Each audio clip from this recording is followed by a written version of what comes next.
What happens when one man tries to watch all of the horror movies of the 1930s? Well, we're about to find out because I'm your host, Josh Spiegel, and this is the 30s Project.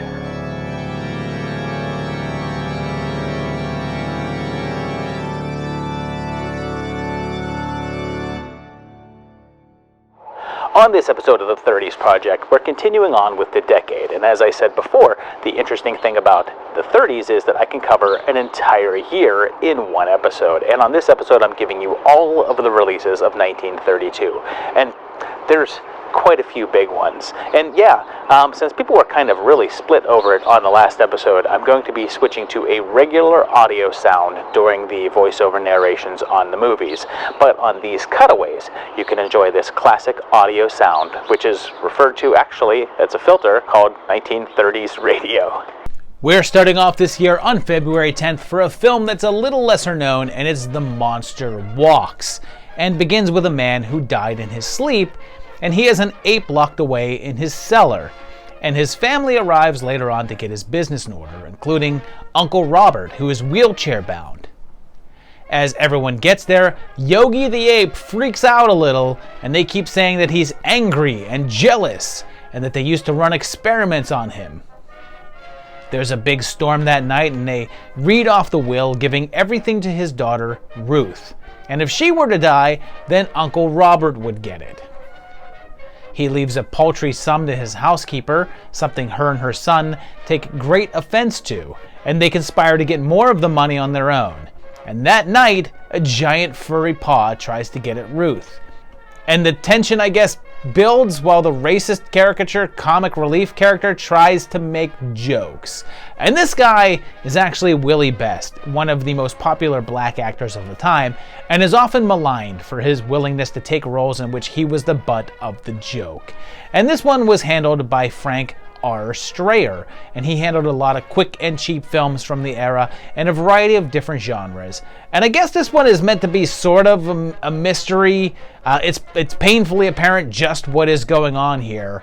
And the worst part of it is meant to revolve around a giant gorilla, and the chimp they show you early on clearly ain't that big. And all they really give you is a hairy arm and a lot of walking around. It's relatively short though, at just under an hour, but has a minor bit in swear word history as being the first film to use the word damn in it. And what's kind of funny is that the film was re-released after the success of King Kong, only now they altered the poster to feature more ape action to make it appear to be more similar to that one.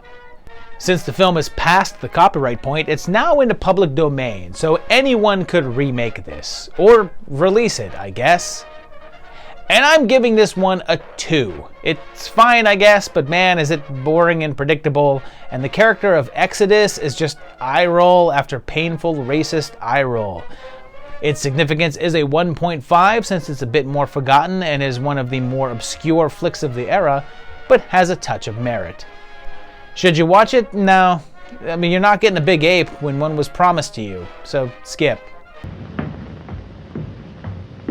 Well, there's gonna be another big one.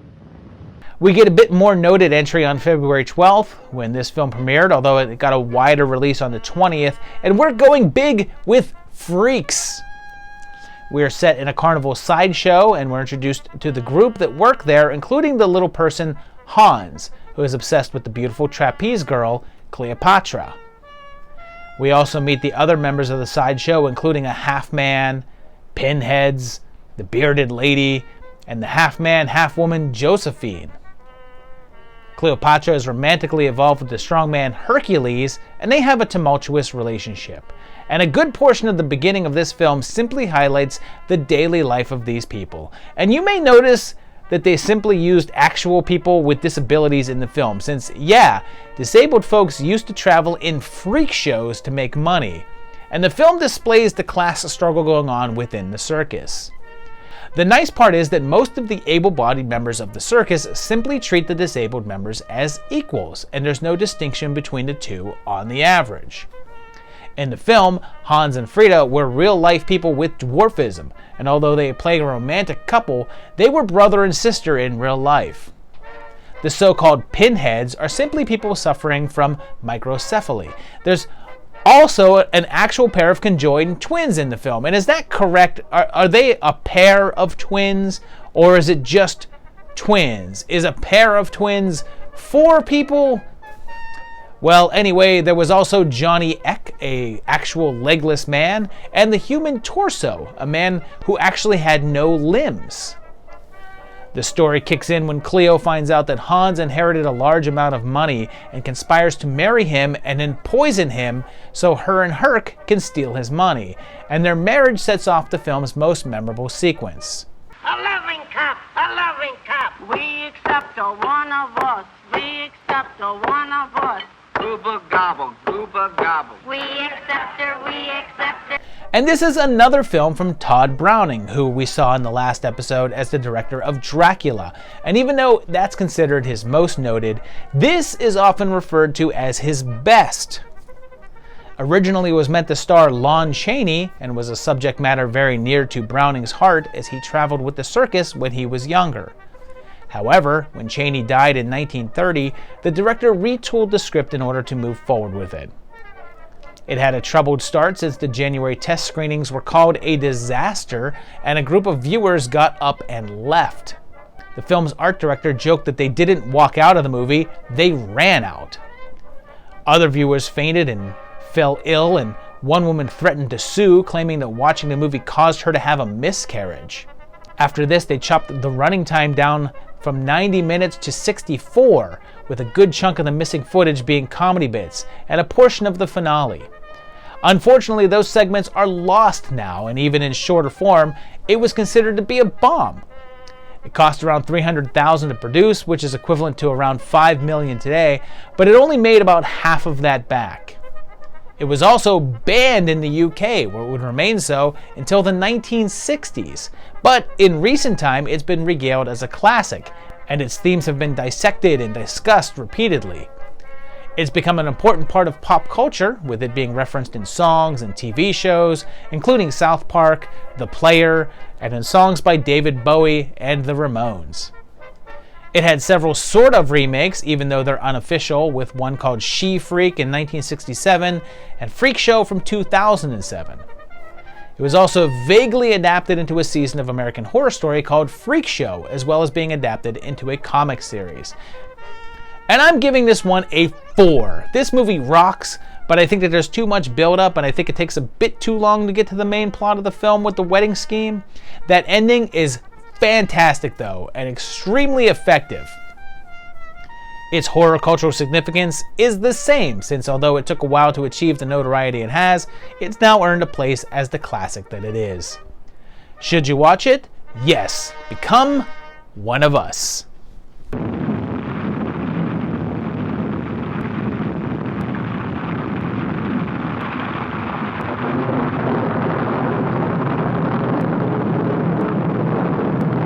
February was pretty busy since just a few days later there was another release with February 15th's Murder at Dawn. It has an about-to-be-married couple, Doris and Danny, headed out to her father's mansion, accompanied by their bridesmaid and best man, and they end up renting a car.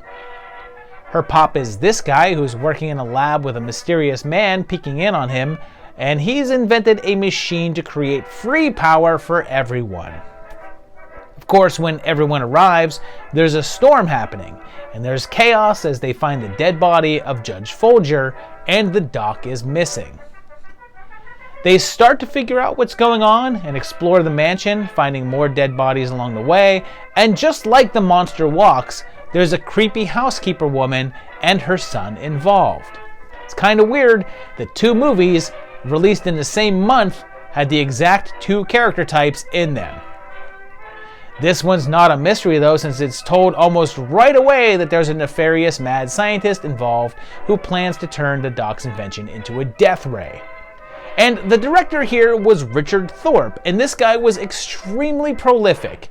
He started directing back in 1923, and his career would span until 1967, helming 189 movies, including The Knights of the Round Table, and Ivanhoe from the 50s, and Elvis's Jailhouse Rock film. Not much of his work was horror though, although he would occasionally step in there, including this one, although it would end up being just a blip on his filmography. There's not really a ton of information about it though, but it is known that the original title was meant to be The Death Ray, and AFI's site seems to claim a slightly different release date of February 23rd, and also give an alternate title of Time of Murder, although that doesn't seem to be repeated anywhere else.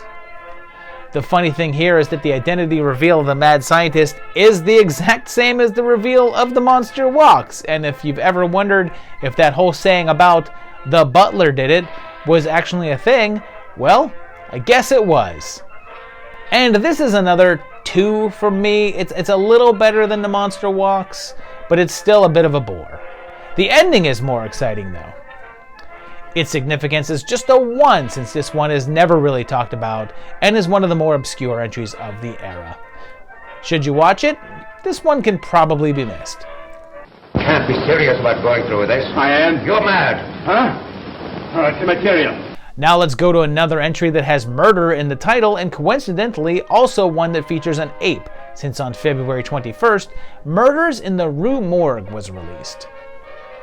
It starts with the Swan Lake Overture, the same music that Dracula opened with, and then a sideshow that features what they're referring to as a massive ape man. And they reveal him, and he's both a guy in a suit, mixed with close-ups of a regular-sized chimp. Mr. Miracle, the sideshow barker, claims that he can speak to Eric the Ape, and he's Dracula himself, Bela Lugosi, sporting a monobrow. He kidnaps a woman off the street and ties her up in his lab, but determines that her blood is not what he's looking for, and stabs her and dumps her in the river. Seems this has happened to several women, and draws the attention of Pierre Dupin, who's a medical student, but wants to get to the bottom of what's going on, and is played by Leon Ames from Mr. Ed. Miracle becomes enchanted with Camille, who just happens to be Dupin's fiancée, and sends her a letter to come and visit him, which sets a detective into motion to try to uncover the secrets of the murders. And this was, of course, a film version of the classic Edgar Allan Poe tale of the same name, and is generally considered the first. There were several silent-era films that used elements of the tale, most notably The Killer Ape, but this was the first direct adaptation. It was directed by Robert Florey, who was the director that was meant to handle Frankenstein but was removed from the project when James Whale said that he wanted it. After that happened, he suggested doing this instead to Universal, and they agreed, although his version altered the original tale pretty dramatically. The biggest alteration is the introduction of the Miracle character, who was written in so that they could use Lugosi. Florey ended up butting heads with the studio so frequently about the details of the production that he actually left the project, although eventually returned when they agreed to set the film in 1845 like he wanted. It ended up having a really hard time with the censor board, who removed several sequences including the dancing girls, the prostitute's death, and the scene where Miracle explains evolution, because heaven forbid people see that. There's some controversy about the runtime, since it's said that the original runtime was around 80 minutes, but the release version is merely 61. But there seems to be no information about those scenes cut, and no one can confirm if anything actually existed.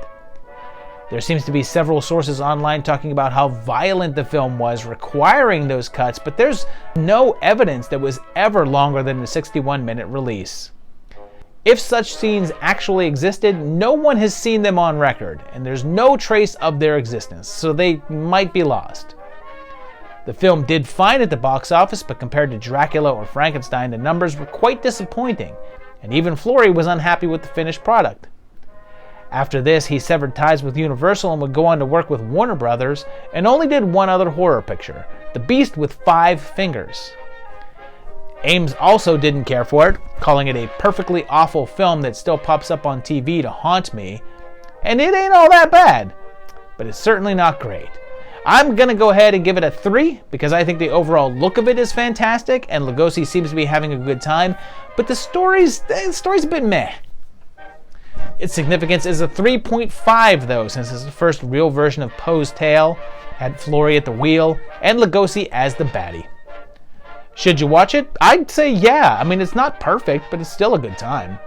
It's my bonnet. Oh, of course. It's beautiful. And it's a gift? A gift? Well, well. Who from? Yes. February kept pumping them out since a few days later, on the 25th, we get a picture called Behind the Mask, which immediately gives us Frankenstein himself, Boris Karloff, as a prisoner plotting an escape. But there's also an FBI guy who's promising immunity to this guy, Arnold, in exchange for helping to bust up a drug ring. And he has a daughter who's concerned about him, and this woman who's spying on him. Meanwhile, secret agent Jack Hart manages to get into Arnold's house and has his friend shoot him in the arm. And they treat it like it's a freaking bee sting or something. Like Julie literally puts a small bandage on it and the boo-boo is all better. They shot him. They shot him in the arm. They're searching for the head of the ring, a guy named Mr. X. And Karloff's Jim Henderson is released from jail by X and meets up with Doc Steiner, the operation's resident mad scientist that every drug-running operation has. And he's played by Edward Van Sloan, who was also in Frankenstein as Doc Waldman, making this a sort of mini reunion. And he's also Van Helsing in Dracula.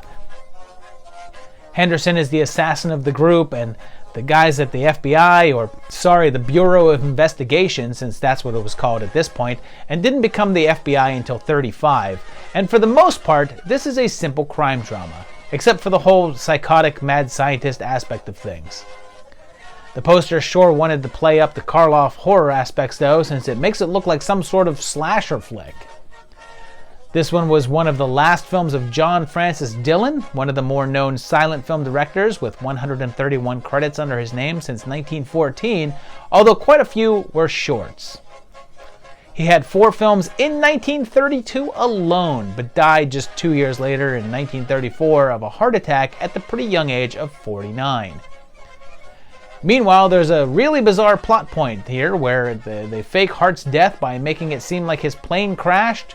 And he says that they may find a dummy with a parachute strapped to it, which makes me wonder who pulled the dummy's ripcord to open the chute. And if they were faking his death, why would they need a dummy to bail out anyway? And this one has some moments, so I give it a 3. But there's just not enough horror going on, although it's not quite dull. Its significance is a 2 since it has Karloff and Van Sloan together again, but it's barely horror and isn't really talked about that much. Should you watch it? Yeah, just don't get it mixed up with the 2000s era Leslie Vernon flick. You see, Chief, I kind of felt that I couldn't afford to drown just yet, as I wanted to see a lot more of Miss Arnold. This next one is our first international number and debuted on May 6th in Germany and didn't get a release in the US until August of 1934, and it's Vampir. We meet Alan here and he checks into an inn for the night, but hears a mysterious voice outside and encounters a guy with facial deformities. Later, another guy just strolls into his room because 30s Germany didn't have door locks, I guess, and he leaves behind a package that has "To be opened upon my death" written on it. Weird stuff continues as he sees some shadows outside that lead him to a series of spooky adventures until he comes across the man from his room. He's suddenly shot, and the man's servants ask Alan to stay there for the evening. He decides to open the package, seeing as how the guy is dead now, and finds a book about vampires. That night, the man's daughter goes missing, and they find her outside, unconscious, and Alan uses the book to realize that they're up against a case of the vampires, and wants to try to help Leon with a blood transfusion. And this was directed by the Danish man Carl Theodor Dreyer and was his first film with sound, and to make things more complicated, needed to be shot in 3 different languages. They requested the film be done in German, French, and English, so Dreyer decided to cheat a little bit. He used the element of the book in place of the silent film dialogue cards and delivered parts of the exposition that way. Many scenes that featured dialogue would have the actors' mouths out of view or covered, so that it was simply a matter of adding in the voice later. And the final tactic used is to simply not use a lot of dialogue and convey as much through action as possible. Even with all of that, it appears as if an English version was never completed, since only the French version and German seem to exist. Also, a lot of the actors featured in the film weren't actually actors, and this would be their only work. Julian West, the actor playing Alan, wasn't one either, and instead was a member of Russian nobility who bankrolled the movie in exchange for being able to play the lead. Similar to Freaks, it had a bit of a bad time in the theater. The crowd booed the movie at the premiere, leading to Dreyer cutting it down, but the issues continued to plague it since a showing in Venice had an entire audience demanding their money back. But when they were denied, a riot ensued. It ended up making very little money and was denounced by critics all over Europe, although more modern retrospectives have been a lot more favorable. And I'm more favorable because this is a solid 4 from me. This is a very cool flick that has this great dreamy atmosphere. I mean, sure, the story is a little thin, but you'll be entranced by it the whole time. Its significance is lower at a 2.5 since it's really not as impactful, but does have a reputation as an early vampire film and experiment in the surreal, and is now called one of the best vampire films of the old guard. Should you watch it? Yes, you should. Sit back and go for this ride.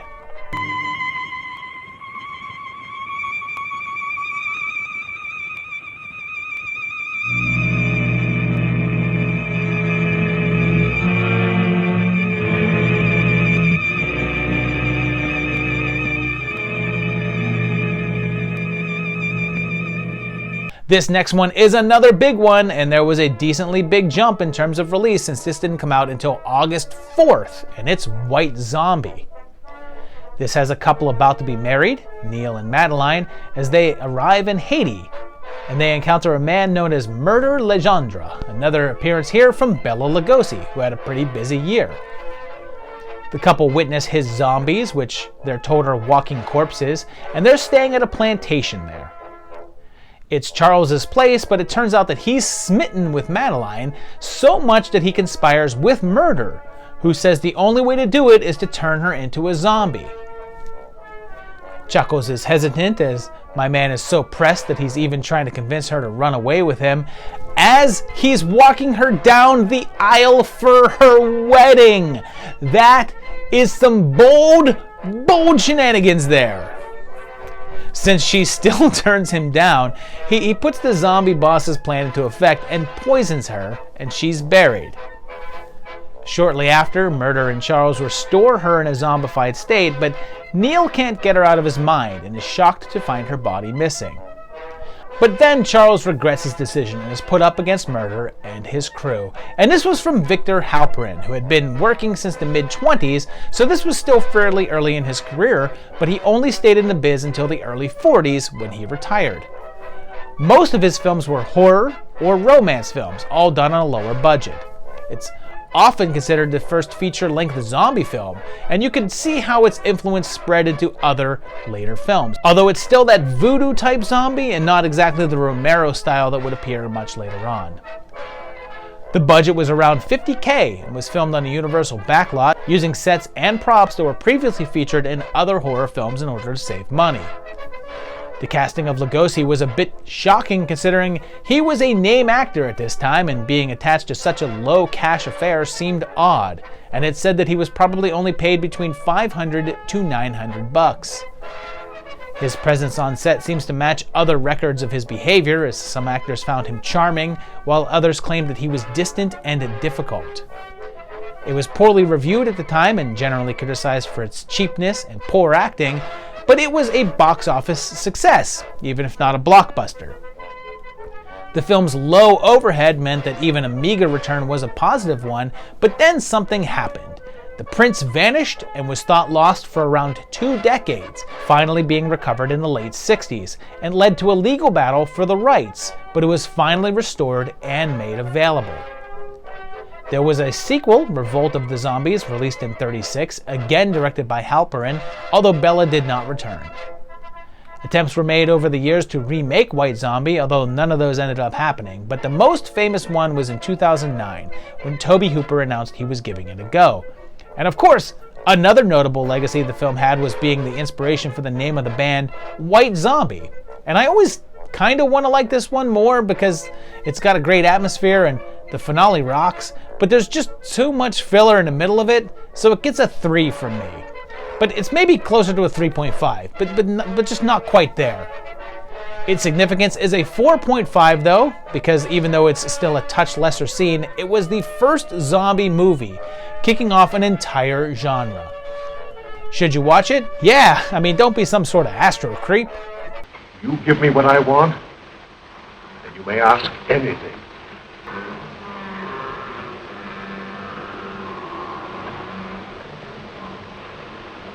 No.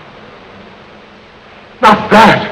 This next one came around a little later on in the month, and on August 27th, we had another sort of crime/mad scientist killer movie with Dr. X. This one is in New York, and there's a series of murders going on, all happening during a full moon. Newsman Lee Taylor is on the case, and it turns out that the victims have been strangled and then partially eaten, but there's also an incision with a surgical knot. They bring in Dr. Xavier here, the head of a nearby medical academy, for his opinion, and the police are suspicious that the murders seem to be happening in the vicinity of his school. They go to the school to check out the prime suspects, including a one-handed man, a guy with a penchant for nudie mags, a wheelchair-bound crank, and a dude obsessed with the moon. The police give Xavier a deadline of 48 hours to investigate his own people, and meanwhile, Taylor starts to do his own investigation, encountering Joanne, the doctor's daughter, who should be concerned about giant gorillas or something. Everyone congregates at the doc's mansion to hammer it all out, and they devise a test in which they're all strapped into a machine which would monitor their heart rates while they reenact the murder while they watch. And only Wells is allowed to sit it out, since the police investigation showed the killer had 2 hands. And this is another from Michael Curtiz, who directed the previous 30s project entry, The Mad Genius.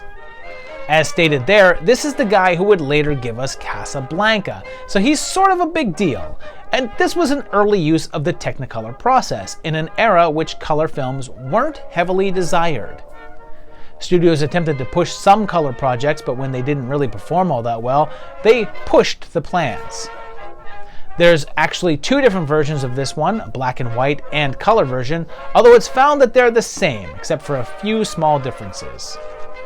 There was a point in time that the color version was thought to be lost, but it was discovered in the private collection of Jack Warner, of the brothers Warner, after he died. This was another film that was based on an existing play, one called The Terror, but this was the first time that the story was put on screen. It had a fairly high budget of around $250,000, but did decently at the box office, making around $600K, with some cities showing the full color version, but small towns only receiving the standard black and white. And this is a good 3.5 from me. This is a lot of fun, and the Technicolor really pops and works in the story's favor. It's a little sluggish at times, but an enjoyable adventure.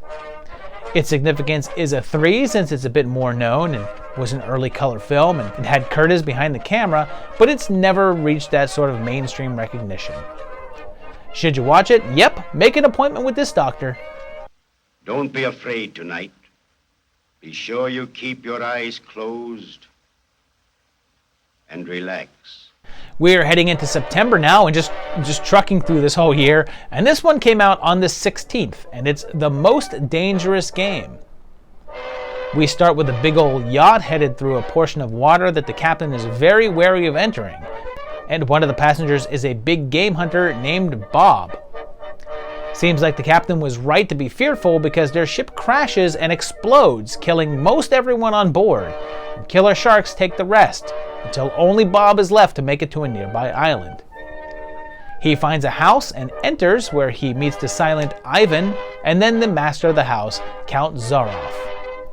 It turns out that there's also several other people there who survived a similar wreck, and one of them is Fay Wray again, who had a pretty busy year, I suppose, and also another future King Kong star, Robert Armstrong. I know, flagpole sitter. I'm not sick, but I'm not well. For a while, it seems like the Count is accommodating and friendly, but then he reveals that he's a born hunter, tired of hunting the same old animals, and now hunts the most dangerous game. Turns out, of course, that he's talking about man, and he sends people out on their own and then hunts them down and kills them. He offers Bob a chance to join him, which he says no to, and the Count makes Bob and Eve his latest prey, giving them until morning to survive for a chance at freedom. So this is an adaptation of the classic 1924 short story with the same title, and it was the first time it would be done on film, but definitely not the last. There were a pair of directors, and one was Irving Pichel, but the other was Ernest P. Schoedsack, who would go on to co-direct King Kong and Son of Kong, and also Mighty Joe Young, so this man liked his monkeys. It was shot around the same time that King Kong was, and quite a few of the sets were the same, and some of them are glaringly obvious. It was originally intended to be a bigger budgeted number, but then RKO took over the producing reins and they reeled it back to around $200,000, forcing them to cut back on some of the concepts and scenes and eliminating several characters. Originally, a larger group of survivors were meant to make it through the shipwreck and be hunted down, but they cut out several of those for cost. It received mostly good reviews at the time and did fairly well at the box office, but in 1961, they forgot to renew the copyright, and the film has now fallen into the public domain. It's been remade, or I guess the short story has been readapted a number of times in some form or another, with some odd takes like the John Woo Van Damme flick Hard Target, or the sci-fi version called Slave Girls from Beyond Infinity, or the weird Brian Trenchard Smith version called Turkey Shoot. It was formally remade in 2022 as The Most Dangerous Game with Judd Nelson and Casper Van Dien, and it's not good.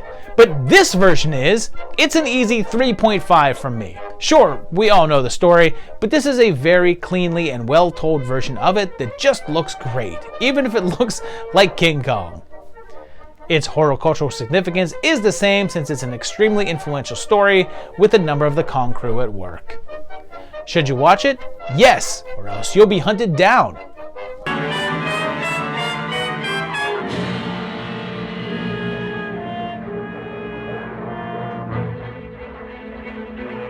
This next film arrived just 2 days later on September 18th and was one that's a little on the border of horror, and it's Chandu The Magician.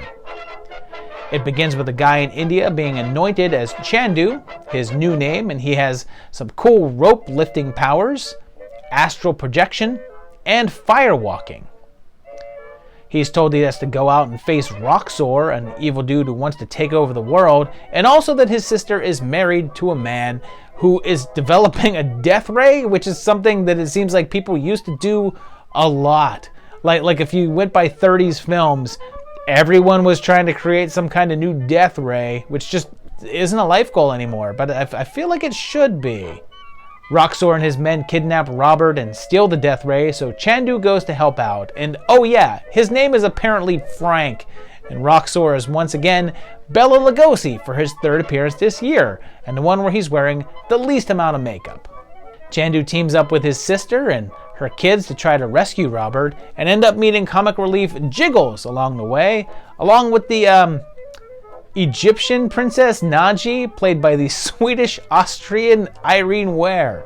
And this was actually an adaptation of a very popular radio play that ran from 1931 to 36, and Fox jumped at the chance to have a property with a built-in audience and snapped up the rights. They paid $40,000 for the film rights and brought on directors William Cameron Menzies and Marcel Varnell to direct. The film was fairly accurate to the radio stories, as Frank was also joined there by his sister, but there's not much information as to how well the film did.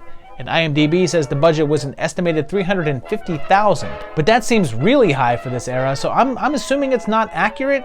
It had to have been somewhat of a hit though, since there was a sequel made a couple of years later in 1934 with The Return of Chandu, a 12-episode film serial which had Bela Lugosi return, but he'd actually play the good Yogi himself that time around. They then edited the footage from that into 2 full-length features, one called The Return of Chandu, and the other titled Chandu on the Magic Isle. The radio show continued as well and was ended in 1936, but had a revival 12 years later in 1948, which ran until 1949. Although the character is a bit forgotten nowadays, he's said to have influenced modern comic book characters like DC's Sargon and Marvel's Doctor Strange. And this one is a 2.5 for me. It's fine and all, like it's entertaining enough, but it didn't really get that into it, and it got a little tedious. There was some fun here and there though. Its HCS is low at a 1.5 since it's not really well remembered like at all and doesn't have much in the way of horror talent, and the 0.5 is for the presence of Lugosi, although based on this year's movie, that doesn't really make your film special. Should you watch it? Yeah, I mean, it's all right.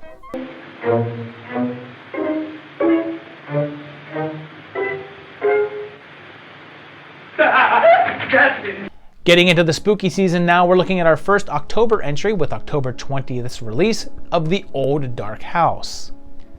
This one has Philip and his wife Margaret getting lost in the middle of a storm with their good buddy Roger in the back, and they get a little stuck, so they take shelter at a... Say it with me now. An old dark house. They meet Horace Femme, and this is just a ton of known faces here. Silly Roger is Melvin Douglas, an immensely storied classic actor who would much later appear in both 80s films The Changeling and Ghost Story right before his death in '81. Margaret is freaking Gloria Stewart. She was in The Invisible Man, but I think modern audiences know her as Old Rose from Titanic. Horace is Ernest Thesiger, who would very shortly be the evil Dr. Pretorius in Bride of Frankenstein, and finally the mute and angry butler is none other than Boris Karloff himself, under a bunch of makeup, as usual, and he's said to be quite the drunkard and very violent. The Femmes are an odd couple, and they're soon joined by another couple stuck in the storm, and Sir William here is Captain Bligh from Mutiny on the Bounty, and as the night goes on, they encounter strange noises, weather problems, and an aggressive Morgan. Later, they discover the very aged Roderick Femme, bedridden, and he warns of another son, Saul, a pyromaniac that they keep in the basement. But who's the actual crazy one here? And this is another one from James Whale, which followed Frankenstein, although he had a romantic comedy in between those two as well, and it's an adaptation of a 1927 novel called Benighted, and was said to be a sharp social commentary on contemporary British class structures, and the film was a fairly faithful take on it, which is weird because I was under the impression that films only started having political and social messages like 5 years ago, right? It was given a pretty strong budget, around $250K, and a lot of stock was taken in the picture, but it was not as warmly received. The reviews were mixed and had a strong opening, but people didn't like it, so it didn't have legs, and the ticket sales dropped dramatically, and it was pulled from theaters after just 10 days. And this was another one that was thought lost for quite a while until someone just randomly discovered a negative for it in the Universal Vaults, and it was then restored and made available again. There was a remake in 1963, this one by William Castle, and although the film didn't quite hit with audiences at the time, its reputation has simply grown over time, and is now seen as the forerunner to the whole breaking down and finding a house full of weirdos that films like Rocky Horror would cheerfully embrace. And I embrace this quite a bit, so I give it a 3.5, but it's not great or anything, like it sets up too much that never pays off, but it looks great, and it keeps you guessing. Its significance is a 3 since it features a ton of notable players and has a big influence with old spooky house tales. Should you watch it? Yep, don't wait for a dark and stormy night to do so either. Roast beef. There's nothing like roast beef when a man's hungry. Oh, the roast beef of old England. We're headed into November now, and on the 5th, we're looking at another Karloff and a ton of makeup movie, The Mask of Fu Manchu. This one is set in England with a British Secret Service man warning a professor, Lionel Barton, being told that he needs to take care of the evil danger of Fu Manchu, notorious crime boss. You see, Barton is searching for the tomb of Genghis Khan, and Manchu wants to find it to get the Conqueror's sword and mask. Right after, Barton is kidnapped and Fu is to blame, and yep, the distinctly Asian villain is portrayed by absolutely not Asian at all, Boris Karloff, for his third but not final appearance this year. His daughter, Fa Lo Si, is here too, and she is played by the Thin Man's Myrna Loy. And yeah, if you're keeping track, also not Asian whatsoever. They strap Barton underneath a bell in an effort to drive him mad to get the tomb location, while Barton's own daughter takes over the expedition. They find the tomb and the treasures within, but the crime lord's men try to rip them off, and negotiations soon begin for the life of Barton in exchange for the relics.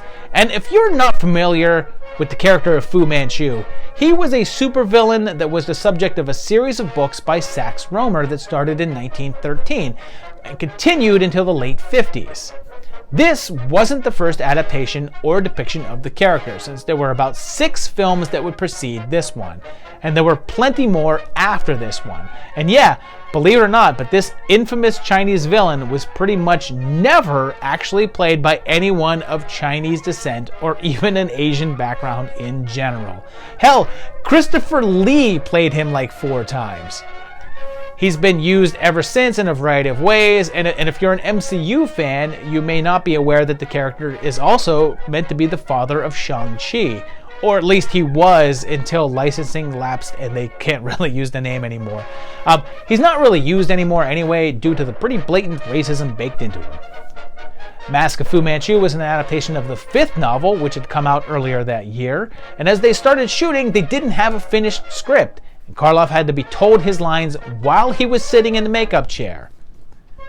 The shoot was fairly difficult, and halfway through, MGM took a look at the rushes and felt like it was going to be a failure, so they shut down the filming. The director, Charles Vietor, was promptly fired and most of his footage was scrapped, and Charles Brabin was brought in to finish it. It did fine business, but was pretty frowned on by critics, and later received massive criticism from Asian American groups requesting the studio pull it from their roster.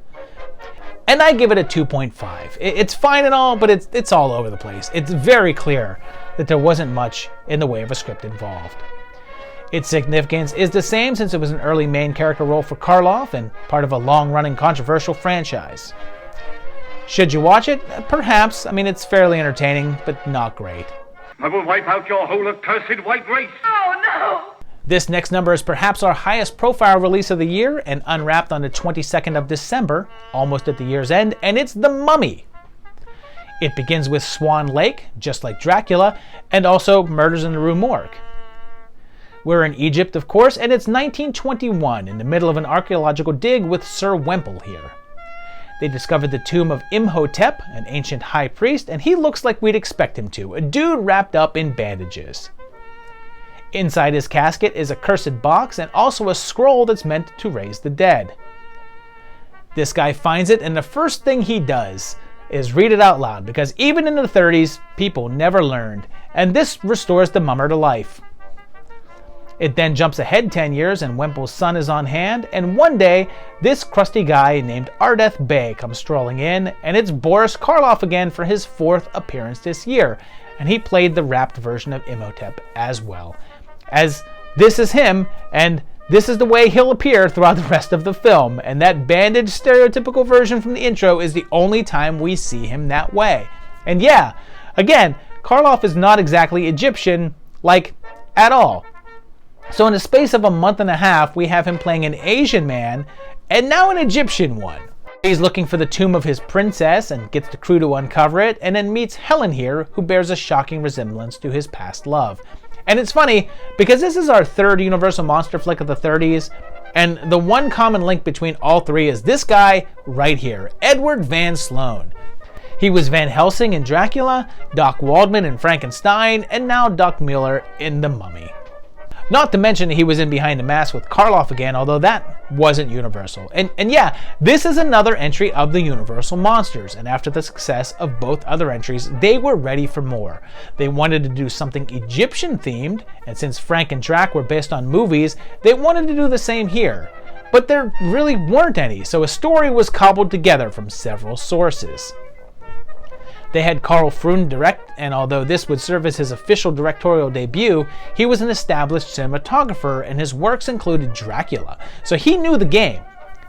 Compared to its predecessors, The Mummy didn't do quite as well, but it was still a success at the box office, and the reviews were a little less favorable also. It was frequently pointed out how similar to Dracula this one is, right down to the opening music and the rivalry between the villain and man played by Van Sloan. Because of the odd nature of the narrative here and the lack of what you would think of as an actual mummy, the follow-ups to this one went in different directions. There wasn't a sequel until 1940 with The Mummy's Hand, and there were several more after that, but they all focused on a more classic wrapped-up dude and a different story and different mummy. Those would involve Karis, as opposed to Imhotep. Of course, there was also the Hammer adaptations of the character, and much later on, the Stephen Sommers versions, which could be seen as direct remakes, considering that they were Universal, and focused on Imhotep once again. And then, of course, there was the failed Dark Universe reboot of the Universal Monsters with the lead-off Mummy film with Tom Cruise, although that shared very little DNA with this one. And this one is a 3.5 from me. It's not one of my favorites from the Universal Monster Tales, and yeah, I prefer the wrapped-up version. This one feels too much like something I've seen before, just with a vampire instead of whatever Imhotep is, I guess. It's still a solid flick, though. Its significance is a 4.5 since it's a huge film that features one of the all-time classic archetypes, even if he's not as notorious as those other guys. Should you watch it? Yup, dig this one up. You shall rest from life, like the setting sun in the west. But you shall dawn anew in the east, as the first rays of Amon-Ra dispel the shadow. The final film of 1932 arrived just in time for the end of the year, debuting in Scranton, PA, maybe at some paper factory or something. And on December 26th, we get to the Island of Lost Souls. It has Edward here, shipwrecked and rescued and taken aboard a ship, delivering animals to a nearby island. There's a doctor on board, as well as a drunken, loutish captain, and also a ship hand with some animalistic features. When Parker fights the captain over his bullying, the Cap tosses him onto Moreau's boat in one of the most hilarious dummy drops that I've ever seen. And he's now stuck going to the island. Moreau is Charles Lawton, who we just saw in the old dark house, and when they arrive on land, Parker encounters some of the strange individuals who live there. One of them is Lota, and the doc claims that she's the only woman on the island, like some sort of Smurfette or something, and she's smitten with Edward. They catch him experimenting on someone, so they flee together, running into a group of half-men, half-beasts led by one called the Sayer of the Law. Moreau reveals that they're not exactly people on the island and instead are the results of his experimentation and are evolved animals. He has plans of his own for Parker and destroys the ship so that he's stuck there. And this is another one that's an adaptation of a classic novel, this one the H.G. Wells classic, The Island of Dr. Moreau from 1896, and this would be the first American attempt at the tale. There were previously 2 silent film versions from France and Germany, but this one was headed up by Erie C. Kenton, and he'd been directing for a while and would later go on to work with Universal, handling The Ghost of Frankenstein, House of Frankenstein, and House of Dracula. This wasn't Universal though, and was instead Paramount, and after the success of their Jekyll and Hyde film, they were looking to compete in the horror market, and since Jekyll won out with their sexy overtones, they wanted to push the envelope a little further. The shoot had a major incident when one of the extras playing one of the Beastmen got too close to one of the tiger cages and got himself a little kitty scratch for his troubles. His arm was said to be nearly torn clean off, and it's not known what happened to the man afterwards, and his fate is unknown. Also, the part of the Sayer of the Law is played by Bela Lugosi, making his 4th appearance of this year and matching Karloff, and he's under more makeup than any of the other flicks. Apparently, he was in the middle of bankruptcy proceedings, having lost all of his money, and did the film for a mere $800. There's also rumor that Buster Crabbe, Randolph Scott, and Alan Ladd are all in the film, playing Beastmen uncredited, but there's no real record of this anywhere, so it seems likely to simply be an urban legend. Its release was full of controversy, and several states would edit parts of the film out to make it more savory for general audiences. Not only that, but it was banned in quite a few countries, including the UK, Germany, Hungary, Italy, New Zealand, and more. Possibly due to its salacious nature, it didn't do as well as planned, although there's no numbers reported, just a note that the sales were less than expected. It had one very sharp critic though, and that was H.G. Wells himself, who said that the adaptation was terrible and miserably handed. He felt that they had made it too much of a horror film, ignoring the philosophical aspects of the tale. It's hard to call any of the other versions remakes as much as they were just new adaptations of the novel, but however chaotic things may have seemed with this one, none of that can match the insanity of the 1996 take, The Island of Dr. Moreau. And I'm giving this one a 3.5. This is a really solid watch. It's a lot of fun. It's not that great of a movie though. It's kind of lacking in depth, but it is really enjoyable. Its significance is a 4, considering it's the first take of this classic tale in the US and features Lugosi and some other stars and would end up being fairly influential. Should you watch it? I would say absolutely yes. This is worth a watch. Not to run on all fours. That is the law. Are we not men? So there you have it, all of the movies of 1932. And there was quite a few pretty big ones in this block. And my personal favorite here is probably going to be Freaks. It's just such a strange and interesting little movie. But let me know what your favorite is down below. And I also want to know which of these you've actually seen. How many of the 1932 movies have you seen or want to see now? Let me know in the comments. If you enjoyed the video, hit the like button, subscribe if you like the channel, hit the bell if you want notified when new episodes are coming, and of course check out the Patreon page at patreon.com/movietimelines. And yes, we'll be continuing on very shortly with 1933, not too far from now on The 30s Project.